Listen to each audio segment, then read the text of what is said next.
Afternoon, everybody. Hello there, hello there. I can see people piling in at the moment. It's the classic thing Yeah, when we're all used to using Teams and realised this was on Zoom, and so we'll get people joining over the next few minutes, I'm sure. But I can see we've got roughly 5 people joining every couple of seconds at the moment. It's we've already got quite a lot of people on. It's fantastic. It's obviously an important subject. Already glad we've started the conversation. So right, I reckon if we do introductions and all of that sort of stuff, by the time people yeah, they'll get the interesting bit. So welcome everybody. Thank you for joining us on a slightly grey Friday morning. Hopefully it's going to do a bit better for the bank holiday, but it's raining here at the moment in Cambridgeshire. So who's this guy? So I'm Jeremy Brim. I lead Growth Ignition. We're a transformation consulting, but largely capability development business in the work winning space. And so we help organisations of all sizes develop their processes, their performance environments across business planning, marketing, but particularly key account management, capture, and our home territory of bidding. Having grown up in that world. And then we train their people in all of those aspects, as well as provide digital learning assets and all of those kind of things. So really, hopefully, transformation experts in doubling people's margin, is our target. We set ourselves if we do things properly. And so the new Procurement Act feels like it's been coming a long time. And so there's lots of homework involved in this, which I just felt I wasn't going to be able to bridge the gap on. And so I looked across the market to understand who was really leading the thought leadership in this, and made friends with my friend Gemma, who I'll get to introduce herself in a minute. But there's been a lot going on. Much of it behind the scenes, but it's really coming to the fore now with, I believe, Gemma, a go live date of the 28th of October. correct. Yes. Yeah, got one thing right, so that's good. So I, as with, we had a great session with my friend Carrie Ann Hewlin on social value recently. I thought likewise I should get Gemma in to give a bit of a talk. So rather than me blagging it, I'd get a real grown up who's actually done the work and is a real expert to come and talk us through this stuff. And I'm going to be learning today as well, because I'm not as up to speed with this as I would have liked. So I'm certainly going to have some questions. And so speaking of which, please do feel free to use the Q&A function. So Q&A, not the chat function, to ask us questions. I'll manage the questions, Gemma, and ask you those, so you don't have to worry about through and all of that kind of stuff. And we'll get underway. So Gemma, if you wouldn't mind introducing yourself, and then Gemma's got some slides to talk us through. As I say, ask some questions using Q&A, and we'll deal with those at the end, unless there's anything particularly pertinent, Gemma, that I pick up through the conversation. Yeah. I'll let you feel free to interrupt if you feel like there's something linked to where we're at. So good afternoon, everybody. Thank you for choosing to spend what's probably your lunch break with us, if you're lucky enough to get a lunch break. As Jeremy said, I'm here because I have been working quite close to the rollout and the thoughts and the development of the Procurement Act.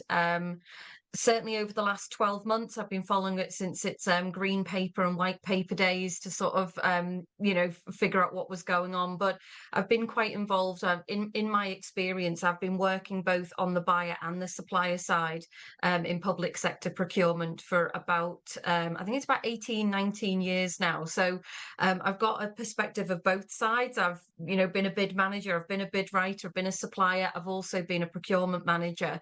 So I've got a perspective on what happens on either side, and I'm here today to kind of share what has been developing and what I've learned, but not only just the facts, because obviously the facts are out there, like this is changing to that and that's become that, but more around what you can actually do with that information. Because I know from some of the conversations I've been having, some people have thought, well, we're the suppliers, we'll just do whatever the buyers tell us to do come October. But there's absolutely opportunities for you to capitalize on now to try and use it as a good business development opportunity. So that's where I'm coming from. I've also doing numerous roadshows, events, things like this over the coming 6 months and probably for a little while afterwards, while everybody gets used to the new regulations. So should I kick off, Jeremy? Is there anything else you want to say before I get stuck into the content? No, fire away. I was just scanning through who we've got as attendees, and I would say, looking at names I recognise, they're 99% supplier side. But I can see my old friend Duncan, actually, who's a public sector procurement dude. So no pressure, because he's fantastic. But I suspect he's willing to learn as well. So just bear in mind, there is a little bit of both on the call, but mostly suppliers. But do go for it. Yeah, and just in terms of what I'm going to go through is I'm going to go through at a very high level some of the content. So some of you that might have interacted with me before on previous webinars, or maybe sort of following the rules, might know some of the early part of it, but we need to go through it because not everybody on the call, like we're sort of well over 100 people on the call now, not everybody will have that baseline knowledge. So I'm just going to run through some of the basic changes, and then we're going to look at each one of them in turn and kind of say, well, what does that actually mean to me? What can I do with that information? But please do fire in questions in the Q&A log as we go through, because I really want you to use this opportunity to sort of ask anything specific and come away knowing exactly kind of, or feeling slightly more confident, at least in the new regulations and what's happening, and being able to sort of talk about them within your organisations. So as a starting point, Jeremy and I both mentioned there that the Procurement Act has been a long time coming. This isn't something that has fallen out of the sky, as the vast majority of legislation doesn't. So although it says there the first reading of the draft of the procurement bill was back in 2 years ago now, back in 2022, there were the green papers and the white papers before that. So it actually started all the way back in 2021. The reason it's important to realise that is because of the context of what was happening around that time in our lives. I'm sure you all remember vividly that was peak COVID, peak lockdown, peak pandemic. And unsurprisingly, when we now see certain news stories and points of interest regarding what happened to procurement during the pandemic, most notably around PPE contracts and things like that, it's important to know that that was the backdrop to this legislation. So it was at a time when government was maybe a bit frustrated, felt like the hands were tied a little bit, were needing to procure quickly, at pace, at speed, and all of these rules and regulations maybe felt a little bit cumbersome and a little bit difficult to navigate. So the bill officially achieved royal assent in October of last year. Which means it's officially changed from the Procurement Bill to the Procurement Act, and it has become an act of law. And then since then, the government, Crown Commercial Service primarily, have been working on a programme of drafting secondary legislation, guidance and information for predominantly the buyer community. That's the important thing. There have been knowledge drops for suppliers, but they're very, very basic. And a lot of the L&D effort is geared towards buyers, and buyers with a working knowledge already of the Public Contracts Regulations 2015. So it's not suitable for everybody. It's not entry-level introduction to procurement. It's very much for experienced practitioners, and certainly not for the supplier community. We've recently had, just in the last couple of months, a raft of releases, which all seem to come out at about 3 o'clock on a Friday afternoon, which nobody was particularly happy about, with additional guidance and the official 2024 regulations themselves. So what we're used to seeing is, if anybody's ever interacted with the actual 2015 regulations documents, everything's in there from a process point of view, etc. The Act is slightly different, whereby the regulations pretty much just focus on publication requirements and matters of compliance, and the Act is still an active document that we have to refer to as well. So they've been putting out additional guidance to do with specific matters, specific parts of the regulations, giving specific definitions to things as well. And they're in quite decent, plain English, user-friendly formats. And we are now gearing towards the 28th of October of this year being the official go live date. So that means that all procurements started on or after the 28th of October will follow the new rules.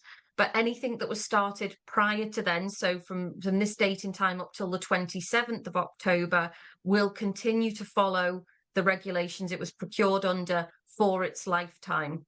So that also includes, as it says there, call-offs from frameworks and dynamic purchasing systems. So effectively, a buyer could use a framework today, place a 4-year contract on it, and that contract would be subject to PCR 2015 all the way up to 2028. So there's going to be this transition period where some of your contracts that you have will be under the old rules until they phase out or come to the end of the natural life. And then we move into the new set of contracts and contract regulations. So that's something to be aware of. As I mentioned, since Royal Assent, we've had those knowledge drops, primarily buyer focused, as I said. We've had some additional guidance. We've had the real regulations. And there is still more to come. So there will be more guidance. So we haven't had detailed guidance on some quite core parts of the legislation that we're going to look at in a moment, like the competitive flexible procedure. There is a new central digital platform, which we'll talk about again in a bit more detail in a second, but that has to be released to support all of the other activity that is coming down the line. And we are also going to have the release of a national procurement policy statement. And this is really important in regards to your social value and sustainability offers, because this is going to be a policy statement that runs alongside the legislation, and it will be not continually, hopefully, but it will be updated periodically to adapt to new requirements or initiatives or strategic focuses in social value and sustainability. So that is a good thing for us as suppliers, because it's trying to provide a bit more of a uniformed approach to sustainability and social value. So we're not having to do everything for everybody, and that customer wants this and that customer wants that. It's supposed to try and provide a little bit more structure to it, which is really useful. There is stuff happening all the time, you wouldn't believe, but just while I was sat waiting for the webinar to start, I've had a ping through notification that the Cabinet Office are doing some additional webinars that you can attend as a supplier. Again, just giving basic overviews like we're doing now of the procurement regulations and the plans for the transition to October and stuff like that. So there's a lot going on at the moment. There's a lot of information coming out and will continue to come out right up until October. I will just say, however, before I go forward, we keep talking about October and it still feels like an awful long time away. However, in speaking to quite a few people, a lot of people are thinking that May is probably the last month to make some really solid action, or to really sort of figure out what your plans are and what you're going to do, because obviously at tail end of June, we're looking at holiday periods starting potentially. Certainly, there's less focus on things going into July and October, difficult to manage big change projects like this. Everyone will come back maybe from summer holidays, it's September, and then suddenly it's happening at the end of October, and you've got a really small window there to sort of affect change. And certainly as suppliers, what you want to be doing is front loading that effort now.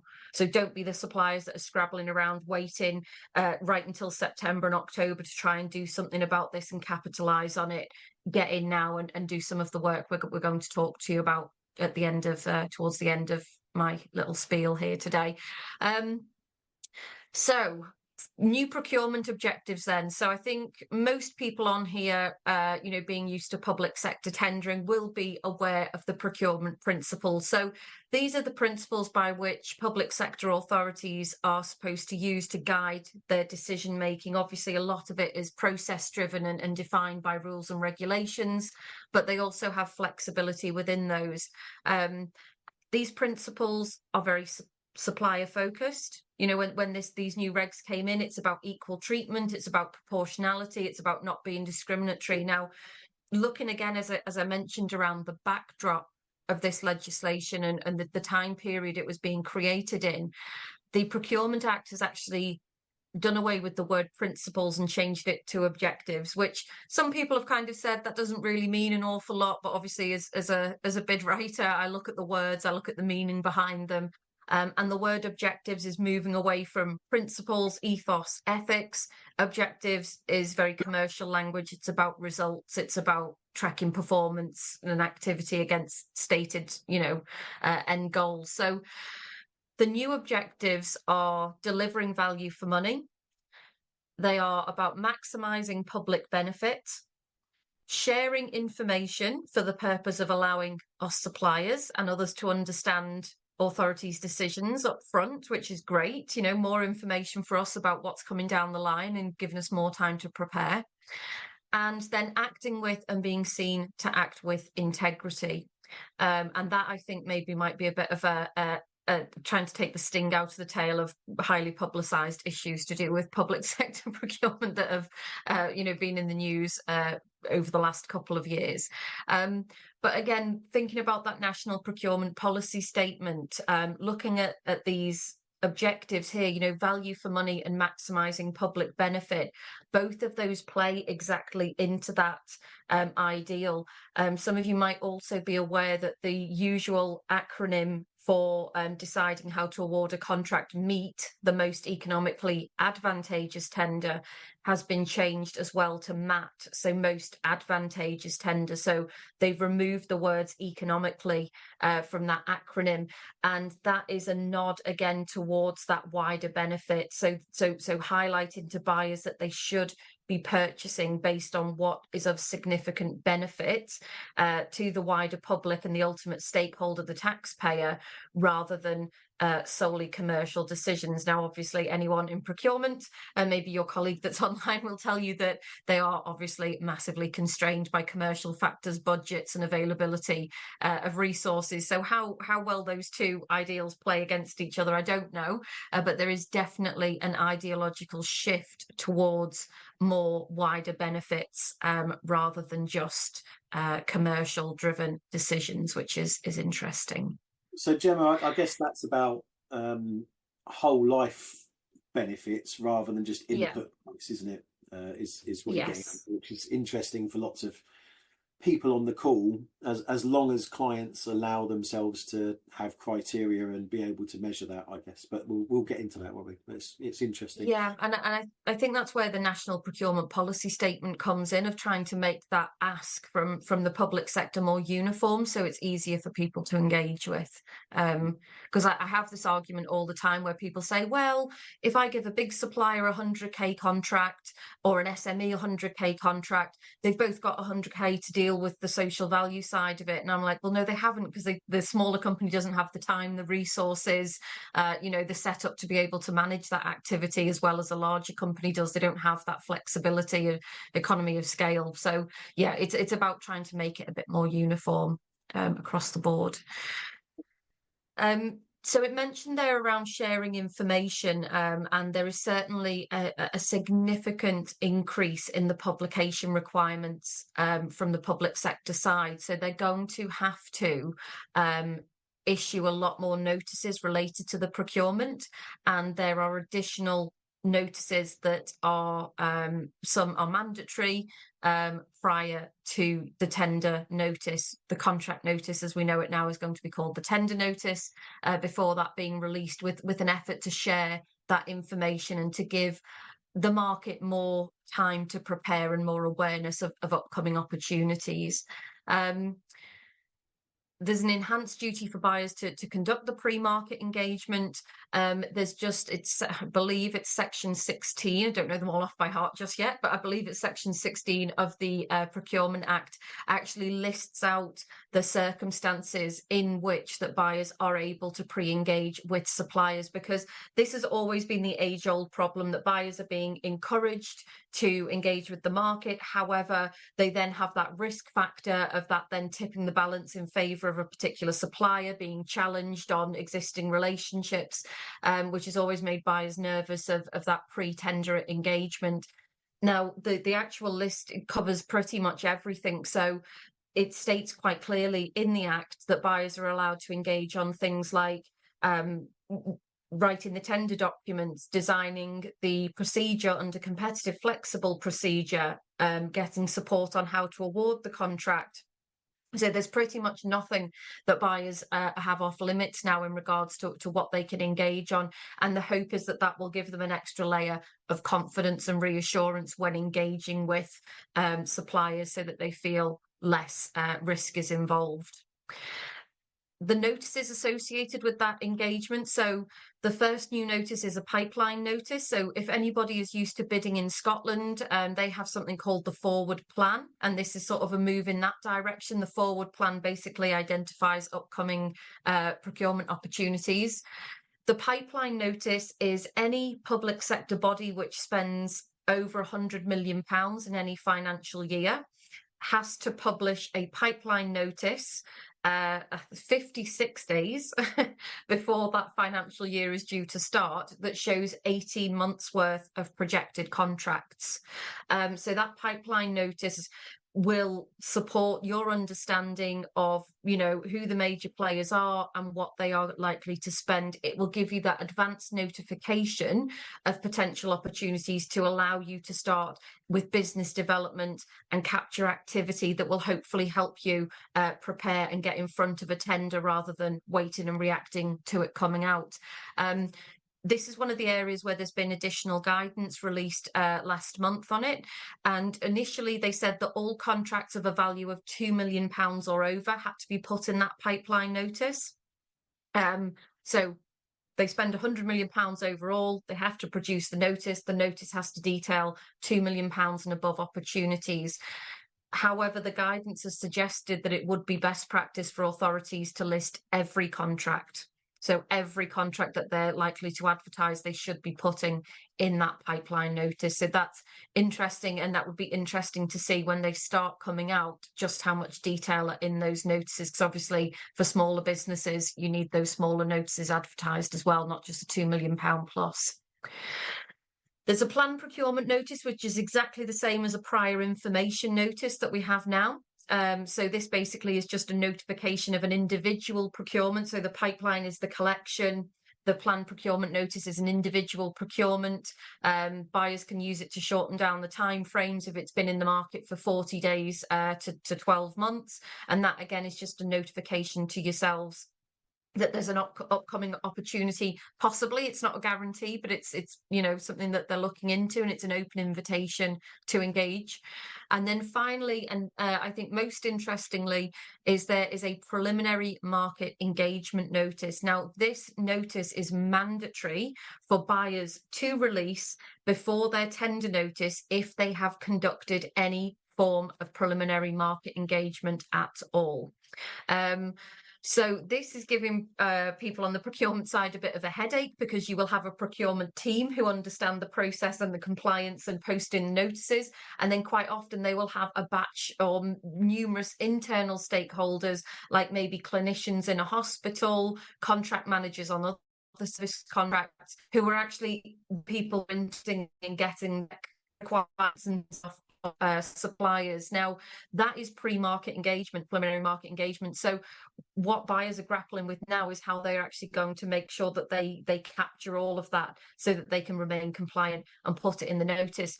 If they don't publish one of these, they have to explain why they haven't published one.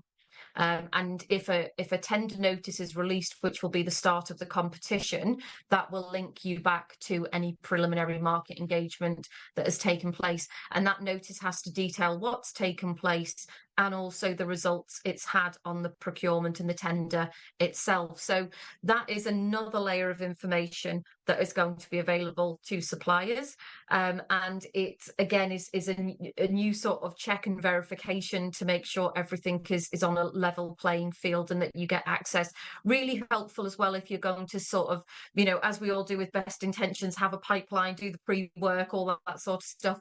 But then things just, you know, come up that maybe you're not expecting, or, you know, that you didn't know what were coming through. And that will ensure that you do get as much information as possible to help you decide whether to go ahead and tender or not. So that is a whole heap of information that's going to be available to us as public sector suppliers that previously wasn't available. Now onto the biggie, competitive flexible procedure. I'm just checking my time because I could talk about this, and I do talk about this for a day at a time doing training. So I'm just making sure I'm giving you as much as I can, but getting through it all so that we've got time for questions. I can see there's questions flying in already. So the competitive flexible procedure is replacing all of the other procedures you can see on the screen there. So the open procedure will remain, so a single stage procedure. The negotiated procedure without prior publication is going to be called direct award, which is really confusing because instantly I've had lots of people already say to me, well, does that mean it's to do with frameworks, or do you have to use that one when you call something off a framework? No, it's something completely different. They've just decided to call it the same thing just to keep us all on our toes. So direct award is basically circumstances where no competition has taken place, and there's a whole raft of reasons why, you know, that can be used. And again, there was a bit of a panic around that originally because it came out just after the PPE contract issues that were well documented in the press. However, it's for things like force majeure events, another pandemic, you know, things that couldn't have been foreseen, that direct award can be used. It's not a go-to procedure for public sector. So that means that all of these procedures, including the restricted procedure, which along with the open is like the one that you will have probably engaged with most, the open or restricted procedures, are all being condensed down into a single option. So there'll be open procedure, direct award, and the competitive flexible procedure. And they are the only three options that buyers will have to use after from the 28th of October of this year. So in brief, because I said there's lots more information to come out about this, we haven't had the detailed guidance, but basically the competitive flexible procedure allows every contracting authority to decide what they think is a suitable way to manage the procurement for that contract. So they can basically create a competition that has a number of stages in, that could include things like dialogue, negotiations, presentations, demonstrations, Q&As, traditional tenders, and it is up to them to determine what that looks like. They have to still make sure it's fair and proportionate. So obviously if it's a straight stationary purchase, they're not going to invent a 7-stage procedure with all kinds of dialogue and negotiation in it. It can, however, allow for certain features like the exclusion of suppliers at certain periods. So it might be that they have different rounds of scoring with the tenders or with negotiations or dialogue, and only certain people get through, maybe like the top 3 get through every stage or whatever it might be. They can refine the award criteria that's stated in the tender, which is an interesting one. So that means, and this is a feature related to that negotiated procedure that we've had previously under 2015, they can enter dialogue or negotiations with suppliers and then amend the award criteria. They do have to make sure that in amending award criteria, that doesn't mean that certain people who you've knocked out previously should have been reconsidered. So it's a bit of a difficult one to use in practice, and they have to reissue all of the tender documents with the updates to whatever they've refined or changed once they've gone through the dialogue to all bidders to bid again. So it's quite a complex one, but they do have that ability. As I said, they can reduce candidates, they can have multiple stages, and they can produce multiple versions of the tender. Now, all of that sounds a little bit scary on first batch. I know a lot of suppliers are really worried about, am I just going to get this avalanche now of like different tenders and different requirements, and how what am I going to be facing here? The public sector reaction to this is actually,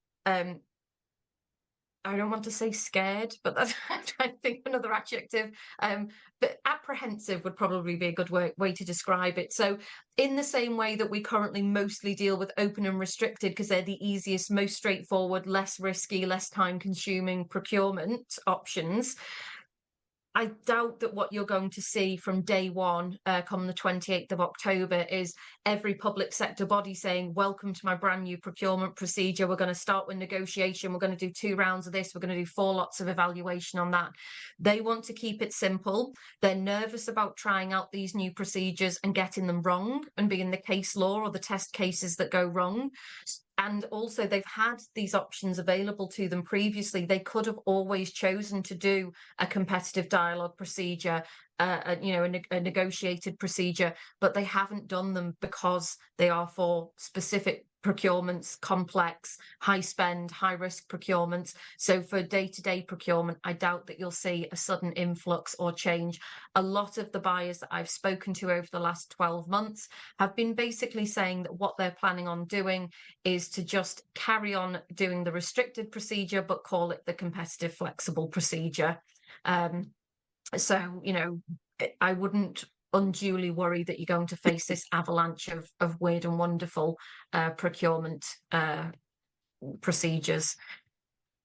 Frameworks as well, just very briefly, because again, there's more guidance to come out on this one. So a lot of us are on frameworks, get business from frameworks, and just a point of note that they are creating 2 versions of them from October the 28th onwards. So one is a closed framework, which is exactly what we have now.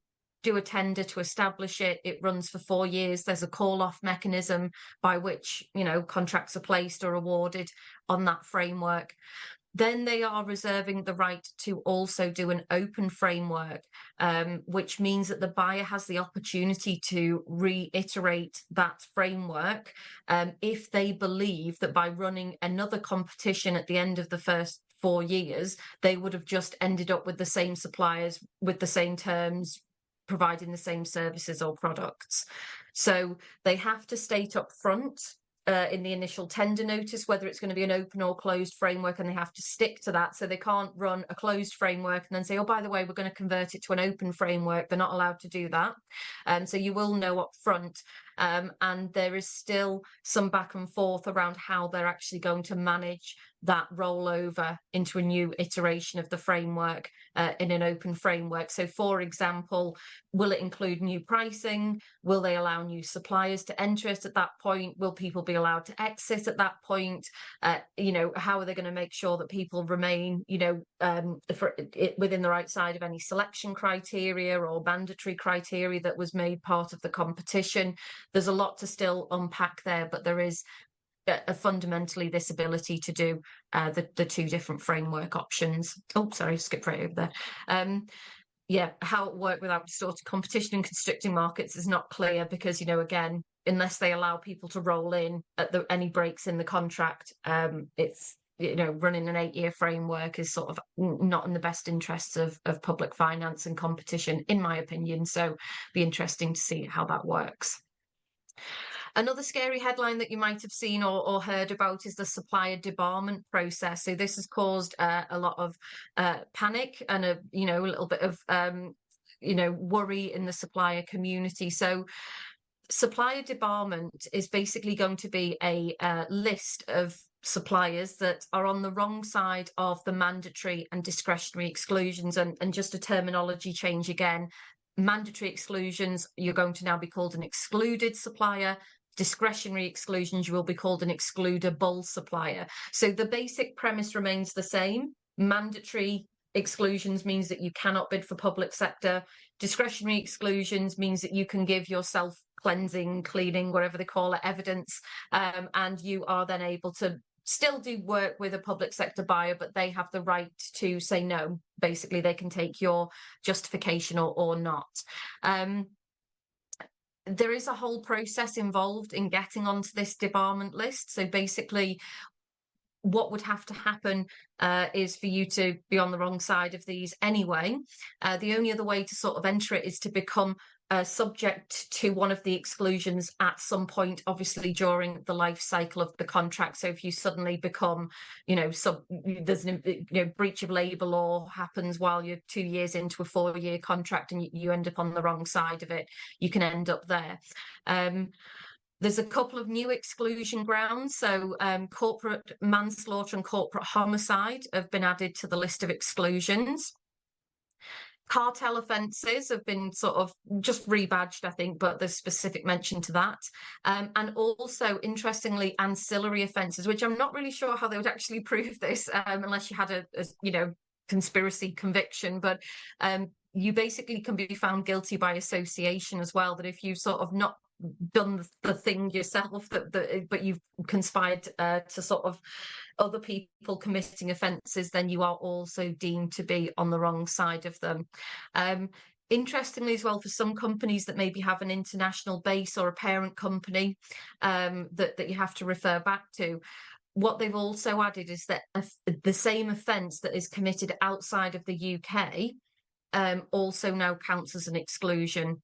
So previously it was just if you'd been convicted of it under UK law.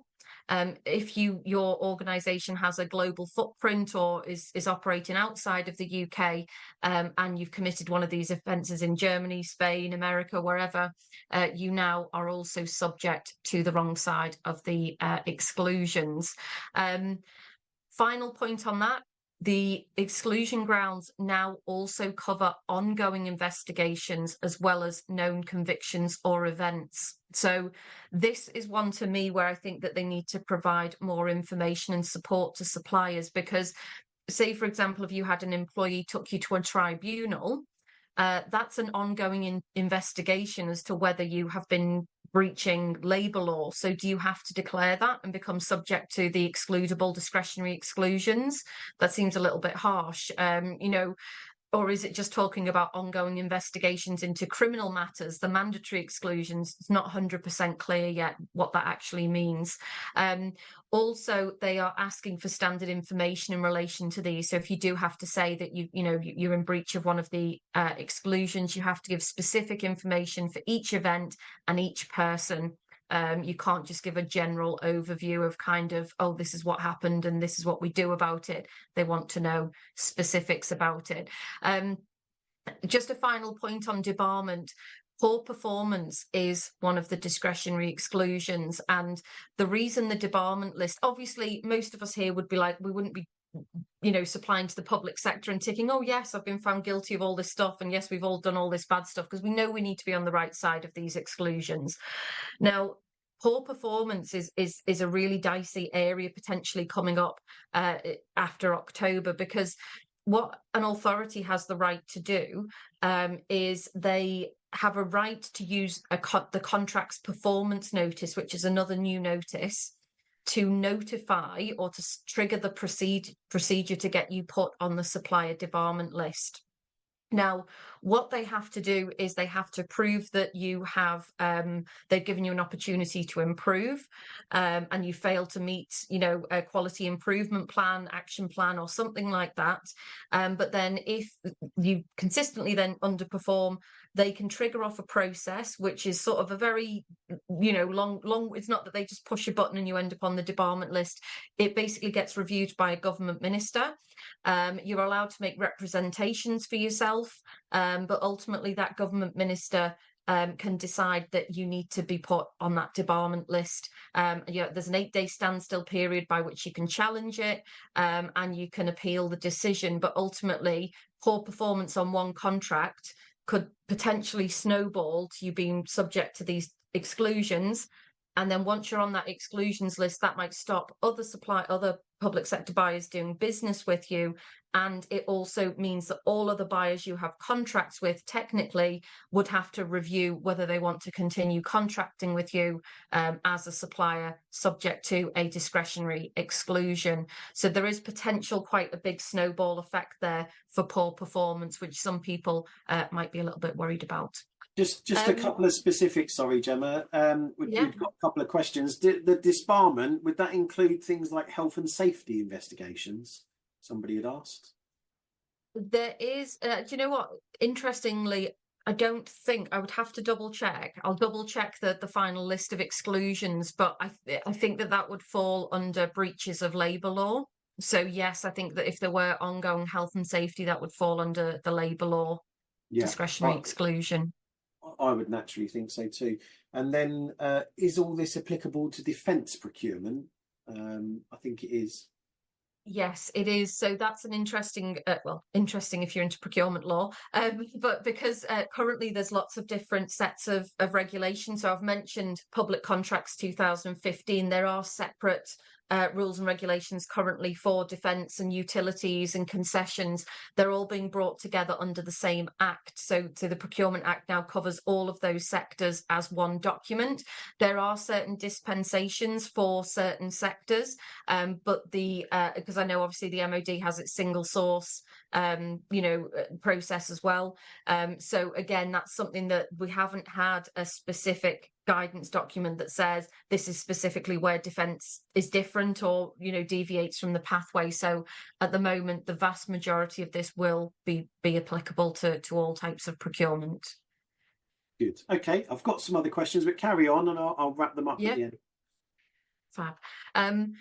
All of this is being supported by the central digital platform. So that is going to be built up from the Find a Tender service currently. And the idea is that all buyers and suppliers will have a profile on there. All of the buyers' publications will get put against them as an authority. You as suppliers will also have a mandatory requirement to be registered on there and have a profile on there if you want to contract with the public sector. They are not allowed to contract with anybody who is not on the system, because then what they are going to do is award contracts that are then tagged to you. And this central digital platform is basically going to be this MI data and information exchange point where things like, say, for example, you have your supplier profile. If you were put on the debarment list, that would flag up on your profile. Technically, I believe that what would happen then is you would be able to maybe look at a competitor and you'd be able to see all the contracts that have been awarded to them, so because it'll be tagged against them. There is also plans, although this hasn't been sort of publicly I think a little bit of it's come out, but not 100%. So the idea is that there's going to be something within the central digital platform called the Supplier Information Service. And that service is basically going to be the selection stage pretty much, bar project specific questions. So we're used to having the standard selection questionnaire. Again, if any of you have used systems like Sell to Wales or Public Contracts Scotland, you'll know that they've got inbuilt capability. So they pull out information from your profile. You can have a profile of like all your ticks for your mandatory and discretionary exclusions, your standard stuff like your references and accounts and blah, blah, blah. This system is going to do that as well. And I believe that the system will hold your company's profile of selection stage information. You will then generate a code. And then when you go to transact and complete a tender, you will be able to give the buyer that code for them to access your information. There is also potential for you to download it and then upload it as part of your submission as well. Again, this is sort of stuff that is in development and testing at the moment, but that is sort of the direction of travel it's heading in. And to be honest, it's long overdue. The approach, if you look at things like the way it's worked in Scotland for years and in Wales, they have these things in place. They've had them in place for a long time. If I do a procurement in Scotland and I want to award the contract, I click let me award this contract. It pulls through all the information from the contract notice for me, and then it says, who do you want to award this to? And there's a list of everyone that's put a tender in, and I just click the names of the people. It pulls all of their information in from the system. So it's moving things forward to where it probably should have been about 5 to 10 years ago, to be honest, but it's digitizing procurement to another level. So Gemma, sorry, we've got a question on that specifically. Do you think this replaces the 4 million other portals that local authorities and procurement bodies use? Is it going to be one version of the truth then? So it's hard to know, to be honest. Officially, no. So the team that are building the new central digital platform have been working really closely with the e-senders, as they're called. So your people like Delta and Proactis and Intend, to obviously make sure that what's being published in their systems can be fed directly in. So technically what will still happen now is that buyers will create, say, like a tender notice in their portal, say it's Delta, and then that Delta system will ping it into the Find a Tender service. Because the Find a Tender service doesn't manage the actual procurement activity, it just does the publication. So Right. you will still be using your e-sender to answer the questions, to upload the documents, etc. At the minute, that is just a publication tool. Whether it transpires there in the future, I'm not sure. Okay. Does that help? Yeah, it does help. Thank you. Okay.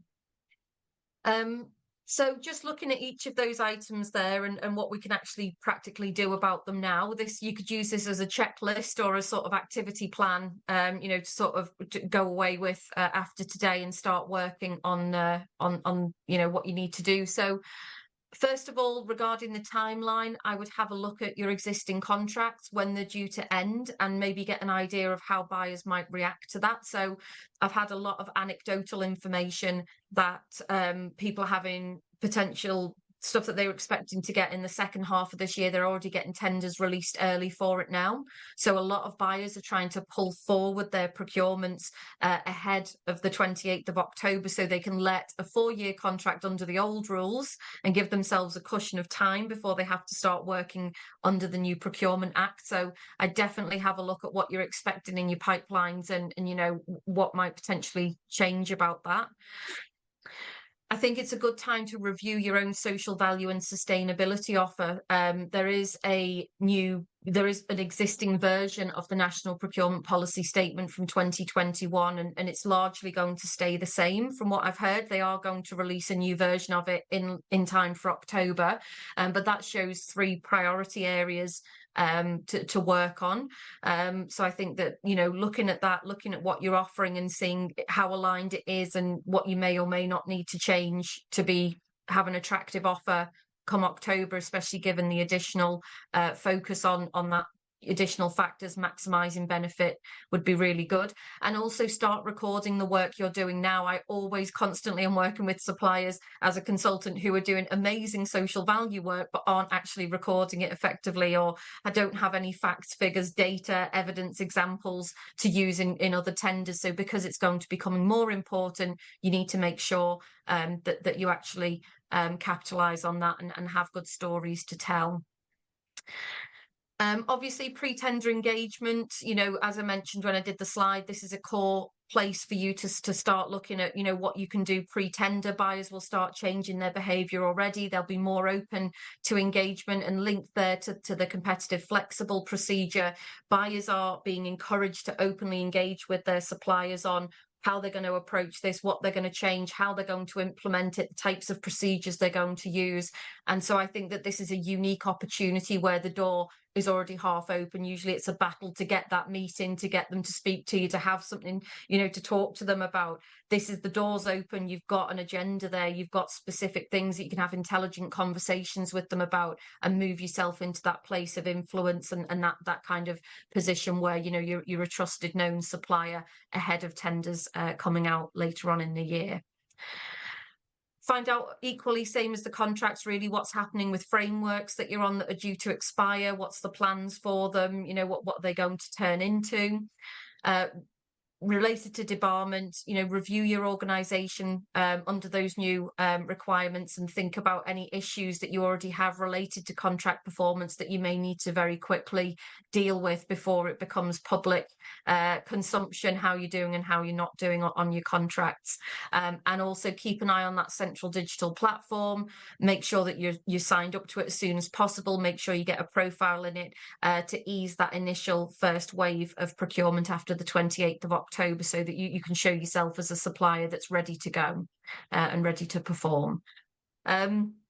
Obviously, we are running full day training courses. Jeremy and I are sort of working on this together in collaboration. So that is a whistle stop tour. There's so much underneath that. There's so much I haven't covered, like dynamic markets and the other publication requirements and things like that. So, please do get in touch, and either Jeremy or I will have a discussion with you about what we can offer you and what you might benefit from finding out more detail and getting a more advanced personal plan together of how to action these changes.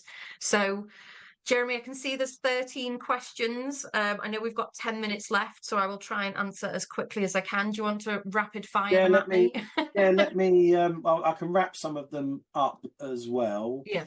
So I just answered one by text, but someone was asking if they're on an existing framework, does it switch to the new regs? No, it doesn't. It stays under the rigs we have today until it expires in 3 or 4 years' time. Yes, we'll provide a copy of the slides to everybody and a recording, actually. So you'll get an email after this session with some links in it, a link to a recording of the session and a download of the slides, and then some links into how to contact us and Gemma for more support moving forwards. So we've dealt with that. Let me click that off. Regarding the pipeline notice and the requirement to publish projected contracts to be procured, is there any detail as to how public sector bodies will be measured against this?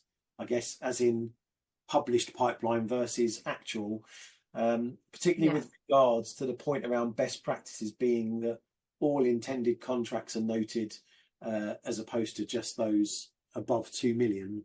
So how are we going to hold it down, I guess? Yeah, I know. And I think that this is just a continual battle with public sector. It's a mandatory requirement. That's what I'll say. So it is a mandatory requirement. It's not an optional requirement. So it's something that they have to do.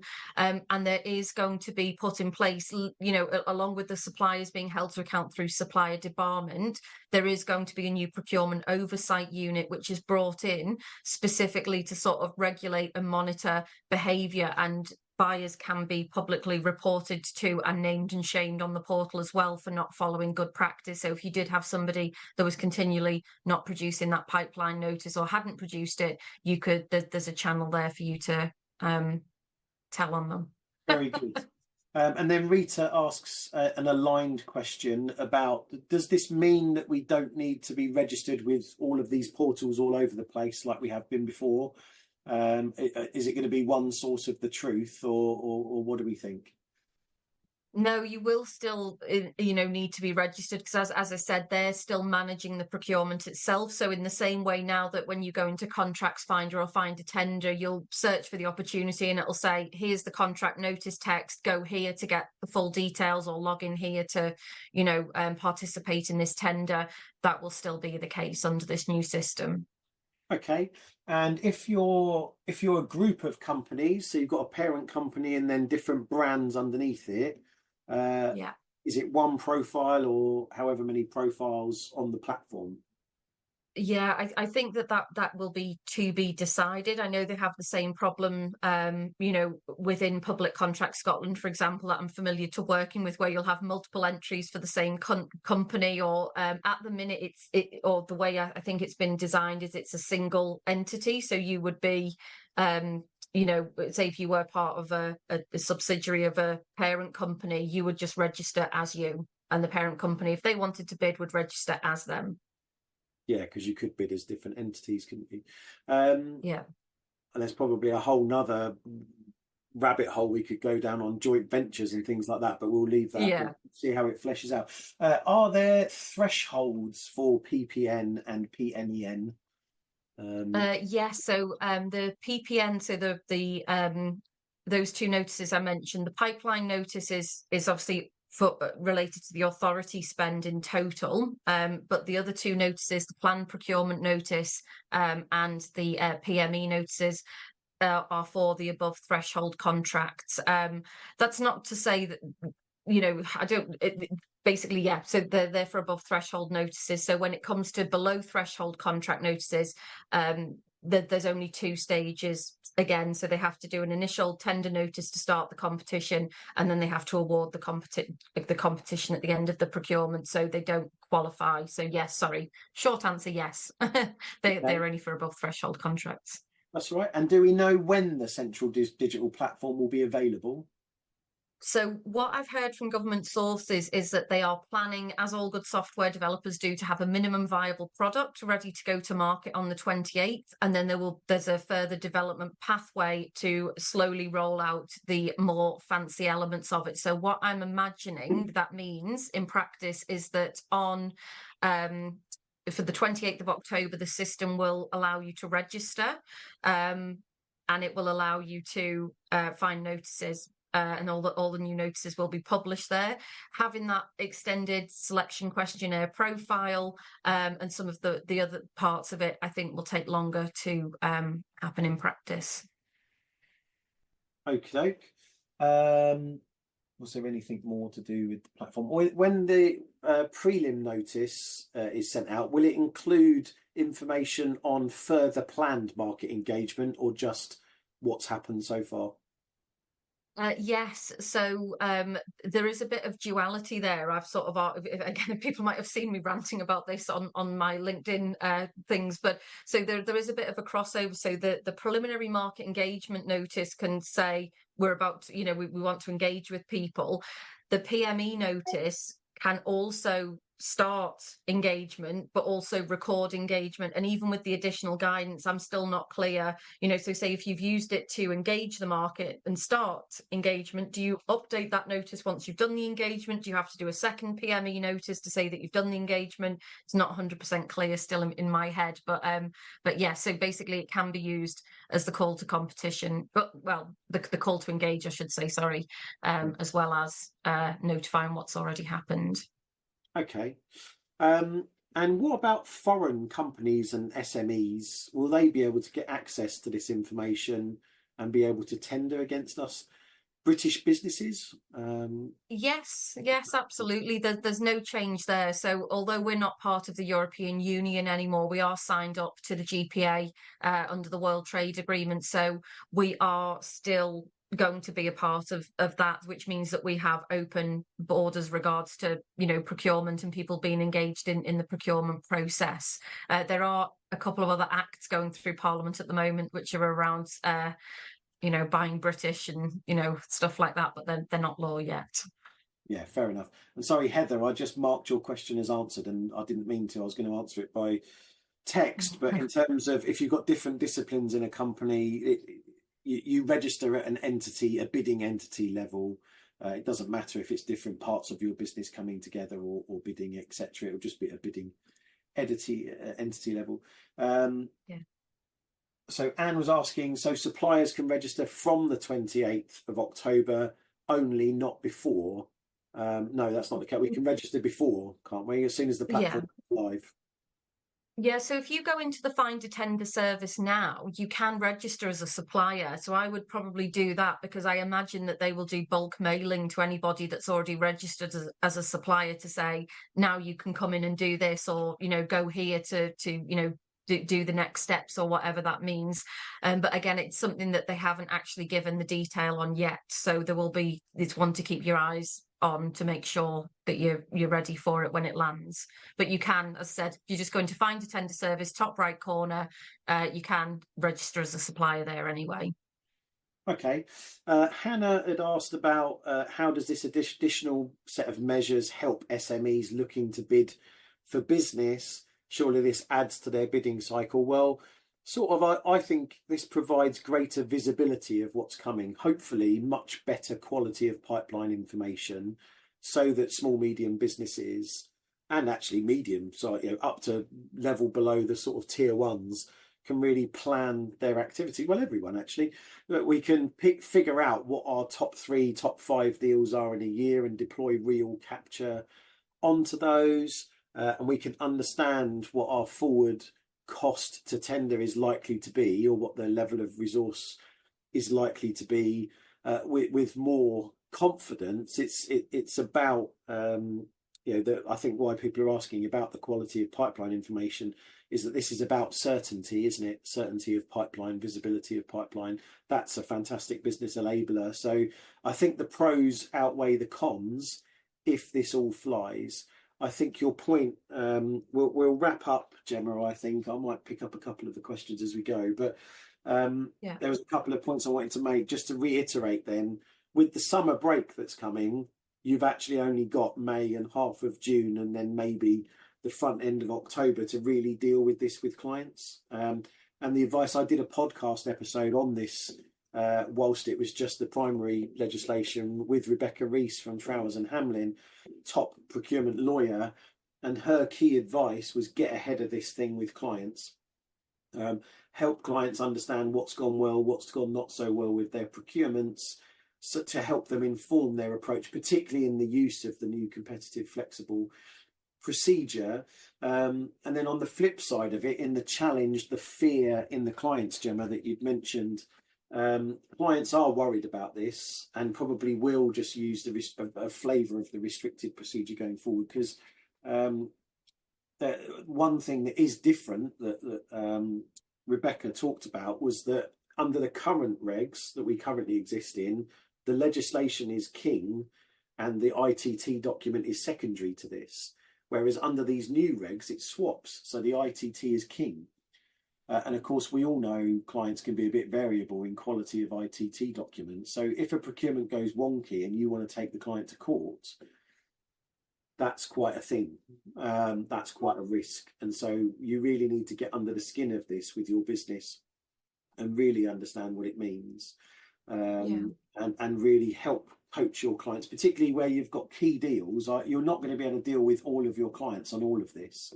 You're going to have to pick your battles with the time that's left. I mean, APMP UK have stood up a new procurement group to do some work on this, and I don't think they're going to have time to have any impact at all. It's too late.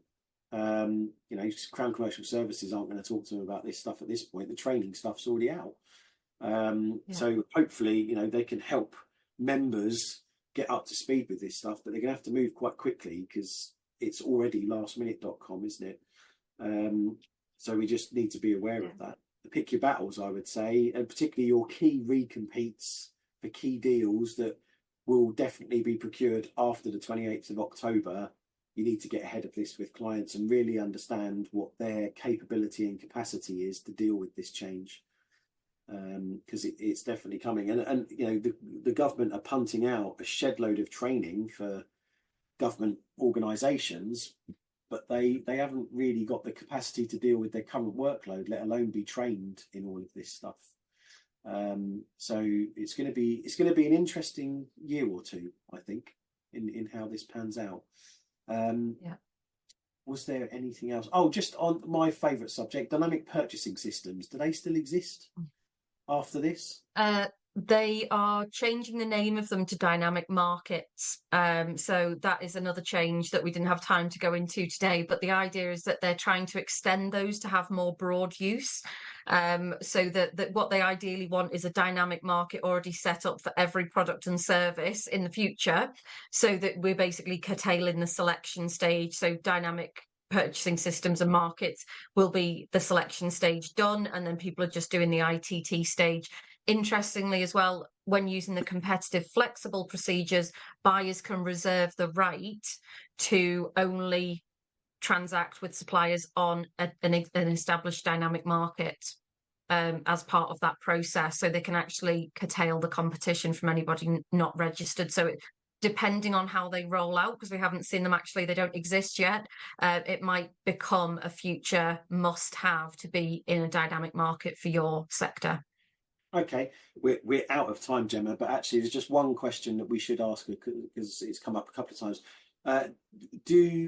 After October 28th, if you're on a current framework that's been procured, let's say it was procured today and it's got 4 years to run, do the mini bids through that framework have to work under the new regs, and will they need to be I think Jeremy's just frozen up there. I think he was asking about the call-off bids and whether they actually fall under the new regs or the old. So any call-off contracts remain part of the the regs they were purchased under. So the framework is established, and that plus all call-off contracts will remain under the old regulations until that framework itself expires. Even when the framework expires, if that contract goes on past, it continues under the old regs. So anything, and I just saw the question there from Paul asking about charging fees as well, just while we're on the topic of framework. So yes, within the bill, it does also reserve the right for buyers to charge a fee but only when business is being transacted off the framework. So they can't charge you fees to join the framework, because obviously you're already speculating to accumulate by putting the bid in to get on the framework. But there is allowance in there for once they start calling the work off the framework to charge fees. So that is another thing that is coming in as well. It's all fun and games, isn't it? A lot going on. A lot to keep hold and that's of. why this hour isn't enough. Like we get, like, that's why we've done the day training session, is because there's so many things and there's so many nuances. Like people are talking there about devolved authorities, about specific sectors, about specific types of contracts, and that's why it's really important to really understand what this means for your company in your market with your particular buyers. Yeah, absolutely. Okay. Sounds like a plan. So we will come back to you with an email with a link to the recording, slide deck. Thank you to everyone for your thanks and things. And do reach out if you'd like some support. We can support you in your conversations with your business about this. Get us in to talk to your board, etc. And we can help you really set yourself up for success, because it's going to be quite something that changes the direction for some businesses and for some clients, I think. So thank you very much. Thank you very much, Gemma. Pretty spectacular presentation, that. And we will be in touch. Very best of luck with it. Thank you very much. Have a good weekend. Thanks all for your time. Bye-bye.